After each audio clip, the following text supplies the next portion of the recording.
12장 12절부터 27절까지입니다.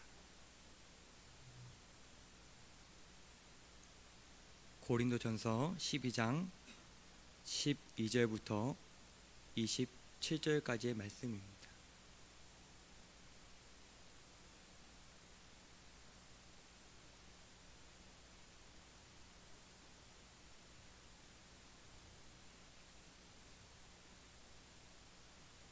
우리 교독할 텐데 제가 먼저 읽겠습니다.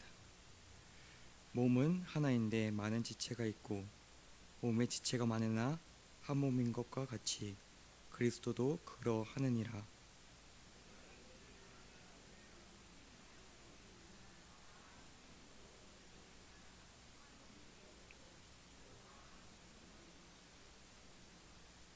몸은 한 지체뿐만 아니요 여럿이니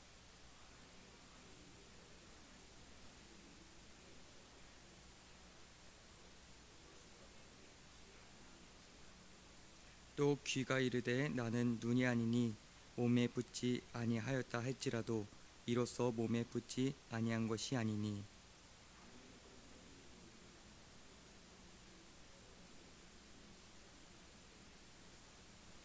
그러나 이제 하나님이 그 원하시는 대로 지체를 각각 몸에 두셨으니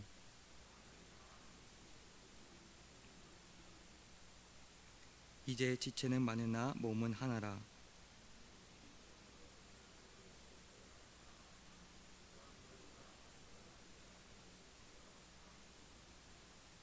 그뿐 아니라 더 약하게 보이는 몸의 지체가 도리어 요긴하고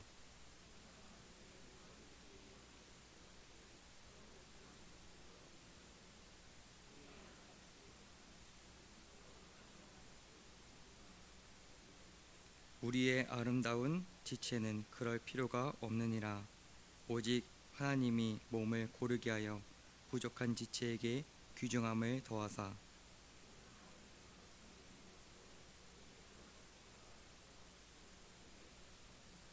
만일 한 지체가 고통을 받으면 모든 지체가 함께 고통을 받고 한 지체가 영광을 받으면 영광을 얻으면 모든 지체가 함께 즐거워하느니라.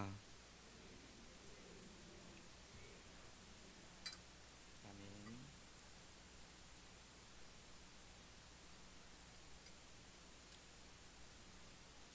세상에는 우리가 알게 모르게 들어오는 다양한 세계관들이 있습니다. 그 중에 개인주의는 쉽게 우리 안에 들어오고 영향을 받음에도 잘 인지하지 못하는 세계관입니다. 개인주의는 처음 미국에서 시작되었습니다. 오늘날에 미국 개인주의에 관한 최고 분석가로 뽑히는 이 로버트 벨라가 쓴 마음의 습관이라는 책에서 두 가지 형태의 개인주의를 언급합니다. 첫 번째 형태는 공리주의 개인주의입니다. 이 공리주의 개인주의라는 것은 개인의 성취와 물질적 성공을 강조합니다. 두 번째 개인주의는 표현적 개인주의입니다. 이것은 재앙과 전통에 대항하여 개인의 고유한 특성을 표현할 자유를 더 소중하게 여깁니다. 이 두 개의 개인주의를 정리하자면 개인주의는 개인의 성취와 성공을 중요시하고 개인의 표현의 자유를 중요시하는 것입니다. 현재 우리나라에서 흔하게 볼 수 있는 것은 누구보다도 성공하고 잘 살고 싶어하는 개인주의의 모습입니다. 주변에 있는 사람을 내 이익을 위해서 두거나 자신에게 손해가 되는 사람을 사귀지 않는 모습입니다. 우리 삶의 목적이 지인들보다 더 좋은 차, 좋은 옷, 그리고 좋은 집에 사는 것이 삶의 목적이 되어버렸습니다. 또한 요즘에는 이사했다고 떡을 돌리는 것이 민폐인 세상이라고 합니다. 사람들이 그만큼 마음의 문을 닫고 있고 나의 영역 안에 들어오는 것을 싫어합니다. 나의 문제에 관심을 갖는 것은 선 넘은 것이라고 말합니다. 최근 한 드라마에서 유명한 수학 강사가 한 학생을 위해서 개인 가회를 해주는 모습이 나왔습니다. 그 학부모가 자신의 아이를 봐주는 것에 감사해서 이것저것 챙겨주려고 하지만 이 까칠한 수학 강사는 부모에게 선 넘지 말라고 말합니다. 이렇게 개인주의는 우리 일상에 보편적이 되어버렸습니다. 이런 개인주의는 우리 문화에 깊이 뿌리내린 세계관이기 때문에 그리스도인의 마음에도 깊이 자리 잡고 있습니다. 개인주의가 그리스도인들에게 미치는 영향은 신앙은 하나님과 나 사이의 문제라고 생각하거나 종교는 마치 개인적인 일이라고 생각하는 것입니다. 그래서 그들은 대형교회의 뒷자리를 선호합니다. 사람들이 관심을 갖지 않기를 바라고 교회에 갑니다. 이것이 거하게 되면 하나님을 믿지만 꼭 교회에 가야만 하는 것은 아니라고 말합니다. 그래서 유튜브로 예배를 보거나 가정 예배를 드립니다. 이런 개인주의에는 각 개인이 우주의 중심, 세상의 중심이라는 신념이 개인주의의 중심에 놓여 있습니다. 대놓고 드러내지는 않지만 자기 중심적인 삶을 살고 자신의 이익을 위해서 움직입니다. 하나님은 내가 원하는 목적을 이루기 위한 수단이라고 생각합니다. 그러나 성경에서 인간의 존재의 근원과 인간이 무엇을 위한 존재임을 알려줍니다. 고린도전서 8장에서 우리에게는 한 하나님 곧 아버지가 계시니 만물이 그에게서 났고 우리도 그를 위하여 있고 또한 한 주 예수 그리스도께서 계시니 만물이 그로 말미암고 우리도 그로 말미암아 있느니라. 이 말씀을 보면 알 수 있듯이 인간은 하나님으로부터 났고 하나님을 위해서 있는 것입니다. 하나님께서 만물을 창조하시고 인간은 하나님을 찬양하기 위해 만들어졌습니다. 각 개인이 세상의 중심이 아니라 주인이 아니라 하나님이 세상의 중심이시고 우리는 그의 영광을 위한 존재로 만들어졌습니다. 인간은 자신의 것이라고 주장할 수 없는 하나님이 만드신 하나님의 소유입니다. 주인이신 하나님의 뜻을 위해 만들어졌기 때문에 하나님의 말씀을 따라 순종하며 하나님의 기쁨이 되어야 합니다. 그러나 인간은 주인이신 하나님을 잊음으로 죄를 지었습니다.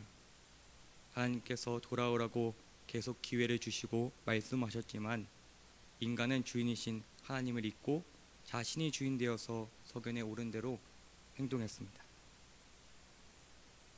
그러므로 인간은 죄로 인해서 영원히 죽을 수밖에 없는 존재가 되어버렸습니다. 자신이 주인 되어 마음대로 살려는 모습 때문이었습니다. 하나님은 그런 우리를 위해서 그의 사랑하는 아들 예수님을 보내셔서 십자가에 못 박으시고 값을 주고 우리를 사셨습니다. 고린도전서 6장 19절에 너희 몸은 너희가 하나님께로 받은 바 너희 가운데 계신 성령의 전인 줄 알지 못하느냐. 너희는 너희 자신의 것이 아니라 20절에 값으로 산 것이 되었으니 그런즉 너희의 몸으로 하나님께 영광을 돌려라 라고 말씀하십니다. 하나님의 영광을 돌려야 하는 존재가 도리어 주인이신 하나님을 대적하였습니다. 하나님은 그런 죄인된 우리를 위해서 값을 지불하셨습니다. 우리는 이런 은혜를 받은 자입니다. 다시 한번 하나님께 영광을 돌릴 수 있는 기회를 예수님의 값을 지불하심으로 주셨습니다. 예수님의 핏값으로 우리는 성령의 전 거룩한 옷을 입었습니다. 이것은 하나님께서 입혀주신 것입니다. 더 이상 우리의 몸을 주장할 수 없는 하나님의 소유임을 다시 한번 확증하셨습니다. 이렇게 하나님의 소유인 우리는 이제 하나님께 영광을 돌려야 합니다. 어떻게 영광 돌릴 수 있을까요? 하나님의 소유인 우리는 주인이신 하나님의 마음을 품어야 합니다. 나를 사랑하시는 하나님의 마음을 사모해야 합니다. 생각과 행동이 하나님으로부터 비롯되어야 합니다. 내 안에 계신 하나님께서 원하시는 뜻에 귀를 기울여야 합니다. 그의 영광을 위해서 만들어진 피조물이 주인의 마음이 어디에 있는지 무엇을 원하시는지 생각하는 것은 지극히 당연한 일입니다. 세상에서는 다른 사람을 경쟁자로 보거나 나에게 이익이 될지 안 될지를 보지만 하나님은 죄인 모두를 긍휼히 여기시고 하나님의 왕국에 들어와서 누리라고 초대하십니다.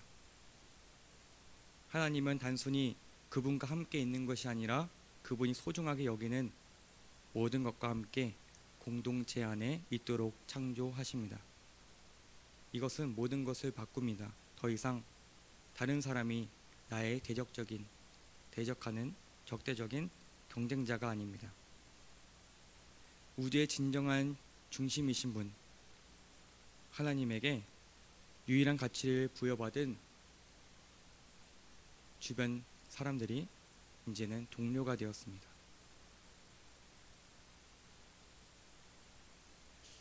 따라서 하나님의 나라에 참여하기 위해서 우리가 인정해야 할 것은 하나님의 1차적인 목적이 내가 아니라 우리라는 것입니다.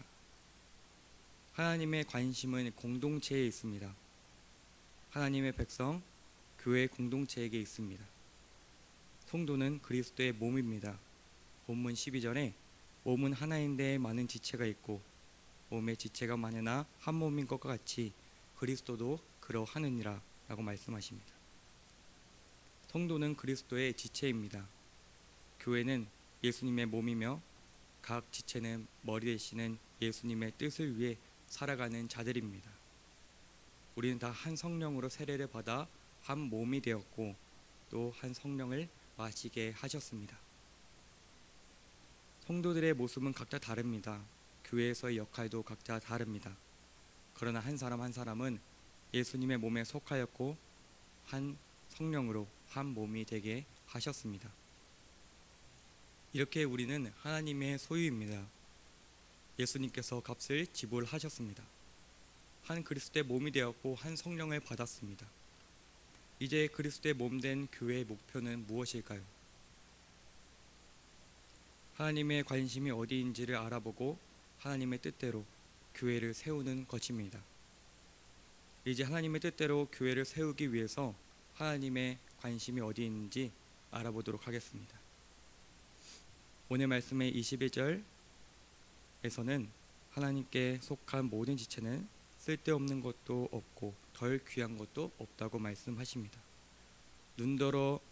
눈이 손더러 내가 너를 쓸데없다 하거나 또한 머리가 발더러 내가 너를 쓸데없다 하지 못하리라. 그뿐만 아니라 더 약하게 보이는 몸의 지체가 도리어 요긴하고 덜 귀하게 여기는 것들에게는 하나님께서 더욱 귀한 것들로 입혀주며 우리의 아름답지 못한 지체는 더욱 아름다운 것을 얻느니라 라고 말씀하십니다. 예수님의 관심은 교회 공동체가 그 모두가 온전히 세워지는 것에 있습니다. 덜 귀해 보이는 지체에게 더 관심을 주시며 더 사랑을 베푸신다고 말씀하십니다. 왜냐하면 몸은 하나이기 때문입니다. 몸에 한 가지라도 병이 들었다면 그것은 건강하다고 말할 수 없습니다. 우리가 발가락 하나를 찢더라도 얼굴과 입과 다리와 손이 동시적으로 움직입니다. 이처럼 우리는 그 반응을 해야 합니다. 우리의 머리 되시는 예수님의 관심이 아픈 손가락에 있기 때문입니다. 지체 모두가 건강해야 건강하다고 말할 수 있기 때문입니다. 우리는 성도들이 평소에 신앙생활은 잘하고 있는지 어려움을 겪고 있진 않은지 살펴야 합니다. 서로의 기도 제목도 들어보고 그를 위해서 기도해 주면서 어떤 도움을 줄 수 있을지 고민해야 합니다. 예수님이 주신 그리스도의 몸을 건강하게 세우는 것이 예수님의 뜻입니다. 예수님께서 잃은 양을 비유로 드시면서 100마리의 양 중 한 마리를 잃었다면 99마리를 놓고 한 마리의 잃은 양을 찾아 떠난다고 말씀하셨습니다. 또한 작은 어린아이 하나를 실족하게 한다면 차라리 연자 맷돌을 목에 달아 죽는 것이 낫다고 말씀하시면서 한 영혼의 지체가 얼마나 귀중한지를 말씀하셨습니다. 그 예수님의 마음을 아는 우리는 우리의 눈에 작아 보이는 성도일지라도 관심을 갖고 사랑을 베풀어야 합니다. 사람의 생각으로는 보잘것없는 믿음일지 몰라도 하나님은 그 영혼의 마음이 있기 때문입니다. 연약한 지체가 믿음으로 온전히 바로 서는 것이 교회 전체가 건강해지고 거룩해지는 것입니다. 하나님의 관심이 교회된 성도 모두가 건강하는 데에 관심이 있다는 것을 알았다면 이제 교회를 바르게 세우기 위해서 사도 바울이 한 행동이 무엇인지 살펴보고자 합니다. 정확하게는 하나님께서 사도 바울을 사용하셔서 하시는 말씀이 무엇인지 살펴보고자 합니다. 사도 바울은 고린도 지역에 교회를 세울 때 자신의 높은 지식이나 자신의 물질, 자신의 시민권을 사용하지 않았습니다. 오직 복음만을 드러내기 위해서 애썼습니다. 교회가 예수 그리스도로 하나님의 나라가 바로 세워지는 것이 목표였고 그에게 있어서 가장 원하는 것이었습니다. 이런 하나님의 공동체를 바르게 세우자 했던 이 바울이 한 행동은 자신의 자유를 제한하는 것이었습니다. 고린도전서에서 우상 제물의 문제에 대해서 말합니다. 당시 시장에 나와 있는 고기들은 대부분 우상 제사에 드려진 고기들이었습니다. 대부분의 고기가 제물로 바쳐지고 나서 유통되기 때문에 일일이 먹을 때마다 그 고기가 우상에 바쳐진 건지 아닌지 구별하기 어려웠습니다. 그래서 어떤 이들은 먹고 다른 이들은 먹지 않았습니다. 이에 사도 바울은 우상의 제물로 인해서 먹는 자기 자신이 자유하다고 생각해서 먹는 그들에게 너희의 자유가 믿음이 약한 자들에게 걸려 넘어지지 않게 하도록 하라고 했습니다. 예수님으로 인해서 먹는 것이 죄가 되거나 죄가 되지 않다고 말을 할 수가 없지만 그 자유로 인해서 실족하게 될 영혼을 살피라는 것입니다. 그러므로 사도 바울은 만일 음식이 내 형제를 실족하게 한다면 나는 영원히 고기를 먹지 않겠다고 선언합니다. 나의 형제를 위한 것이었습니다. 어떤 문제가 나의 형제에게 거치는 것이 될 수 있습니다. 우리 행동이 한 영혼의 믿음을 흔들리게 할 수가 있습니다. 연약한 형제를 생각해 주는 것이 예수님의 마음입니다. 비록 내가 손해를 보고 불편할지라도 그 형제를 위해서 참는 것이 교회 공동체의 덕을 세우는 것입니다. 덕을 세우는 것은 하지 않는 것도 있지만 함으로써 공동체의 덕이 되는 것도 있습니다. 행함으로 공동체의 덕이 되는 것 중 첫 번째는 믿음의 본을 보이는 것입니다. 사도 바울은 자신의 본을 따르라고 권면합니다. 고린도 교회에 있어서 바울이 한 행동은 믿음의 본이 되는 것이었습니다. 보는 이들로 하여금 믿음의 본을 잘 따라올 수 있도록 앞장서서 하나님을 잘 섬기고 따르는 본으로 그들을 가르친 것입니다. 아직 하나님의 음성이 들리지 않는 성도들도 있습니다. 세상에는 눈이 가려져 하나님을 보지 못하는 성도들도 있습니다. 그들이 하나님의 말씀을 듣고 순종할 수 있도록 우리가 도와야 합니다. 믿음의 본으로 가르쳐 주는 것이 교회인 우리에게 맡겨진 일입니다. 연약한 성도들은 먼저 된 자들의 믿음의 본을 보며 깨닫고 자라날 것입니다. 두 번째, 행함으로써 공동체의 덕이 되는 것은 서로 돌보는 것입니다. 한 성도가 하나님의 뜻에 순종하며 믿음으로 성장해야 합니다. 그러기 위해서는 우리가 서로 돌봐줘야 합니다. 본문 말씀에서 하나님께서 그리스도의 몸된 지체를 서로 돌보게 만드셨다는 것을 말씀하십니다. 우리는 모두 연약해서 넘어집니다. 우리는 서로가 서로를 용납하고 서로의 연약함을 담당해야 합니다. 내가 연약하다고 그 자리에 머물러 있기보다도 나보다 더 어렵고 연약한 성도를 돌보고 서로가 섬겨야 합니다. 예수님의 사랑의 눈으로 바라봐주고 서로가 서로를 나보다 낮게 여기고 높여줘야 합니다. 때론 신앙생활을 잘하던 성도가 잘하지 못할 때에 앞으로 나갈 수 있도록 밀어주는 것도 필요합니다. 세 번째, 행함으로써 공동체의 덕이 되는 것은 낮아지는 것입니다. 사도 바울은 유대인을 얻고자 하여 유대인처럼 되고 율법 없는 이방인을 얻고자 하여 율법 없는 자같이 되었다고 말합니다. 그리고 약한 자들을 얻기 위해서 약한 자처럼 됐다고 말합니다. 우리가 믿음이 있다고 믿음의 수준에 맞는 사람끼리 막 뭉쳐서는 안 됩니다. 그것은 고린도 교회의 분열하는 성도들과 같은 것입니다. 고린도 교회의 분열의 문제는 바로 교만으로 인해서 비롯되었다고 사도 바울은 이야기합니다. 그들은 자신이 높아져서 지도자를 평가하고 자신에 맞는 사람끼리 뭉치며 다른 지도자를 따르는 사람들을 배척하고 미워했습니다. 이렇게 우리는 낮은 자리를 자처해야 합니다.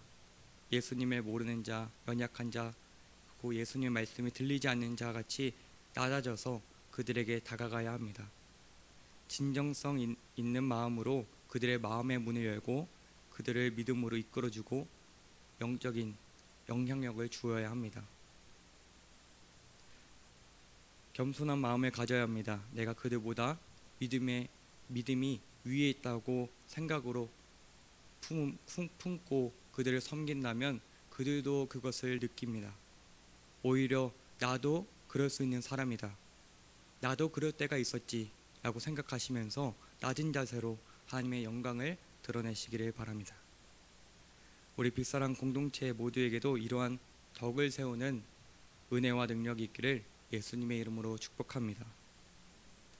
사도 바울은 하나님의 관심이 어디인지 알았고 하나님의 뜻대로 덕으로 공동체를 세웠습니다. 지체가 시험에 들지 않게 하기 위해서 자신을 절제하고 지체가 잘 자라날 수 있도록 믿음의 본을 보이고 돌봐주고 낮아지는 것의 결론은 사랑해야 한다는 것입니다. 사랑이 필요합니다. 고린도 교회는 지식과 은사가 많은 교회였습니다. 예언, 방언, 해석, 지혜 등 은사로 풍부했습니다. 그러나 사랑은 없는 교회였습니다. 하나님이 주신 선물에만 관심이 있고 하나님의 뜻에는 관심이 없었습니다. 은사는 하나님의 나라와 뜻을 위해서 주신 것임에도 불구하고 하나님이 주신 선물을 하나님의 나라를 위해 사용하지 않고 오히려 선물로 자신을 높이는 데 사용했습니다. 고린도전서 13장에 사랑에 대해서 이야기합니다. 사람의 방언과 천사의 말을 할지라도 사랑이 없으면 소리나는 구리와 울리는 꽹과리가 되고 내가 예언하는 능력이 있어 모든 비밀과 모든 지식을 알고 또 산을 옮길 만한 모든 믿음이 있을지라도 믿음이 없으면 아무것도 아니오. 모든 것으로 구제하고 내 몸을 불사르게 내어줄지라도 사랑이 없으면 내게 아무 유익이 없느니라. 예수님의 몸된 교회는 사랑이 없으면 아무런 유익이 없습니다. 교회는 사랑으로 세워야 합니다. 이 사랑에 대해서 13장에는 어린아이 비유를 합니다. 어린아이는 어른처럼 다른 사람을 신경 써주고 챙겨주지 못합니다. 자기밖에 모르는 이기적인 모습을 보입니다. 교회보단 자신의 유익을 위해서 기도합니다. 자신을 위한 신앙생활을 합니다. 이제까지 이런 모습의 신앙생활을 했을지라도 오늘 말씀을 듣고 난 이후로부터는 나보다 다른 사람의 유익을 구하시기를 축복합니다. 다른 사람보다 자신보다 공동체의 유익을 구해야 합니다. 하나님은 주변 성도에게 무관심하고 자신의 믿음에만 관심 있는 성도를 기뻐하지 않으십니다. 나를 넘어서 하나님의 나라가 바르게 세워지는 것을 기뻐하십니다. 고린도전서에서 하나님은 사도 바울을 통해서 누구든지 자신의 유익을 구하지 말고 남의 유익을 구하라고 권면합니다. 먼저 그 나라와 그의 의를 구하는 것이 우리의 제일 되는 목적이고, 그것을 구할 때 우리의 개인의 유익은 알아서 따라오게 되어 있습니다. 하나님의 나라와 의를 구하는 자에게 구하지 않는 모든 것을 더하신다고 약속하셨습니다. 하나님은 내 유익을 위해서 구했던 것보다 더 귀한 것으로 베푸십니다. 다른 사람들을 위한 희생을 우리는 교회의 장애물로 여기면 안 됩니다. 남을 위한 희생과 사랑이 하나님의 나라를 위한 것이고 하나님을 위한 것입니다. 예수님께서 왜 이 땅에 오셨습니까? 나만 구원해서가 아니라 우리를 구원하기 위해서 오셨습니다. 예수님께서 보여주신 이 사랑은 우리의 작은 감정 정도의 사랑이 아니라 자신의 대속물로 기꺼이 들려 하나님의 영광을 드러내며 죄인들을 구원하는 사랑입니다. 하나님의 입장에 서보면 나에게 정말 순종하여 기쁘게 하는 자들을 위해서 자신의 아들을 주기도 어려운 일인데, 나를 따르지 않고 속만 썩이는 이기적인 그런 인간을 위해서 내가 사랑하는 아들을 희생해야 된다는 것은 예수님의 마음으로서는 쉽지 않은 일이었을 것 같습니다. 그러나 우리를 너무도 사랑하신 하나님은 우리를 위해서 기꺼이 그 아들을 주셨습니다. 우리가 잘 아는 말씀, 요한복음 3장 16절, 하나님의 세상을 이처럼 사랑하사 독생자를 주셨으니 이는 그를 믿는 자마다 멸망하지 않고 영생을 얻게 하려 하심이라. 이 말씀을 통해서 우리가 발견할 수 있는 것은 하나님이 한 명 그리고 개인이 아니라 세상을 이처럼 사랑하셨다는 것입니다. 다시 말해서 믿는 모든 자를 사랑하셔서 독생자 예수님을 우리에게 주셨다는 것입니다. 우리 옆에 계신 성도님 한 분 한 분이 하나님께 사랑받는 분입니다. 우리의 작은 감정 정도의 사랑이 아니라 하나님의 전부이신 예수님을 주실 만큼의 사랑하는 성도입니다. 우리 함께 이렇게 인사해 보겠습니다. 하나님이 당신을 존귀 여기십니다. 하나님이 당신을 존귀 여기십니다. 예수님께서 우리에게 주셔서 주신 계명이 있습니다. 요한복음 13장에 기록되어 있는데, 새 계명을 너희에게 주노니 서로 사랑하라. 내가 너희를 사랑할 것 같이 너희도 서로 사랑하라. 너희가 서로 사랑하면 이로써 모든 사람이 너희가 내 제자인 줄 알리라. 우리에게 새 계명을 주셨는데, 그것이 내가 너희를 사랑할 것과 같이 너희도 서로 사랑하라는 말씀입니다. 우리 예수님 사랑하지 않습니까? 예수님을 위해서라면 모든 것도 포기할 수 있고, 예수님만 나와 함께 하신다면 어려움도 기꺼이 당하지 않겠습니까? 그런데 우리는 예수님께서 명령하신 그 사랑을 우리의 작은 감정 정도로 잘못 생각할 때가 많습니다. 우리가 기분 좋을 때 잠깐 베풀고 내가 여건될 때 섬기는 정도의 사랑을 말씀하신 것이 아닙니다. 예수님께서 우리를 사랑하시는 만큼의 크기를 말씀하십니다. 예수님께서 우리를 사랑하시는 만큼의 사랑이 어느 정도인지 가늠되십니까? 이 정도의 사랑은 말 하나에 남을 미워하거나 우리 안에 분노를 추스러뜨리는 정도의 사랑이 아닐 것입니다. 이 사랑은 내 꼴이 우스워진다고 할지라도, 내가 어떠한 처지에 처할지라도 사랑하고 베풀고 싶은 정도의 사랑일 것입니다. 예수님은 우리를 사랑하신 것 같이 너희도 서로 사랑하라고 말씀하셨습니다. 예수님이 보여주신 이 사랑의 본은 우리를 위해서 목숨까지 내어놓으신 사랑입니다. 우리는 예수님이 교회를 사랑한 것 같이 우리도 서로 사랑해야 할 줄 믿습니다. 말씀을 맺습니다. 오늘 고린도전서 말씀을 통해서 하나님께서 우리에게 그리스도의 몸된 교회를 사랑으로 세우라고 말씀하십니다. 우리는 예수님의 생명으로 사신 여호와 하나님의 소유입니다. 교회는 예수님의 핏값으로 세워졌습니다.